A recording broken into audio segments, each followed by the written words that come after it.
বিয়ে করবি আর তোর বিয়ের শখ মিটাচ্ছি। সে কথা শুনলে তুই আবার রেগে যাবি। এই গাড়িটা তোর গার্লফ্রেন্ডের কাছ থেকে পাগলে পালিয়ে এসেছে। কি করে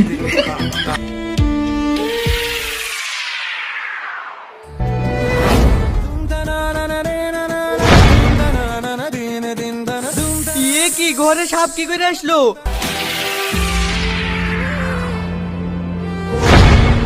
উম্মা আমি তো সত্যি ভালো হয়ে গেলাম।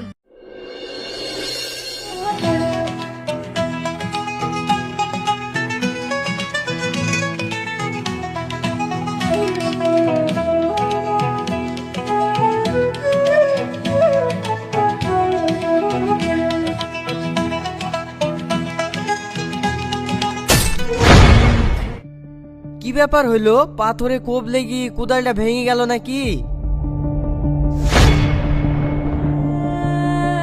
এইটা আবার কি রে বাবা? এ তো দেখছি বোতল, কিন্তু বোতলের ডিজাইনটা তো বেশ ভালোই লাগছে। তাহলে আর ফেলে দিয়ে লাভ নাই, এটাকে বাড়ি নিয়ে চলে যায়। ঘরে তেল ফেল কিছু একটা রাখা হবে।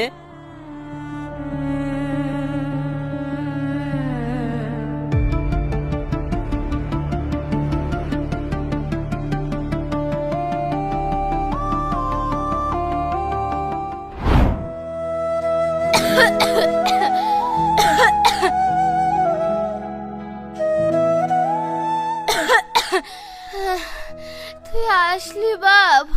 হ্যাঁ মা, তুমি এখন কেমন আছো? প্রতিদিন যেমন থাকি তেমনই আছি বাপ। তোর হাতে ওইটা কি?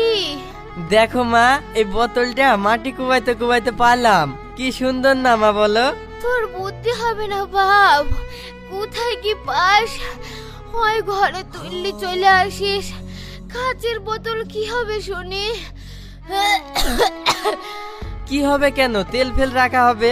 দেখছো না কি সুন্দর বোতলটা?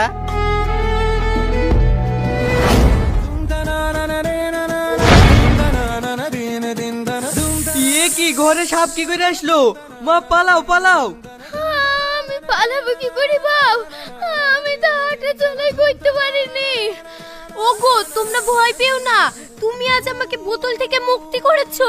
আজ 1000 বছর আগে থেকে আমি এই বোতলে বন্দি আছি। আমি তোমাদেরকে কোনো ক্ষতি করব না। কিন্তু তোমাকে দেখে তো আমাদের বিশাল ভয় লাগছে। তুমি তো সাপ, তাহলে কথা বলছো কি করি? শোনো, আমি সাপ না, আমি হচ্ছে জিন। আমার আব্বা আমাকে 1000 বছর আগে থেকে এই বোতলে বন্দি করে রেখেছিল। তোমার আমাকে দেখে যখন এতই ভয় লাগছে, এই সাপ থেকে মানুষ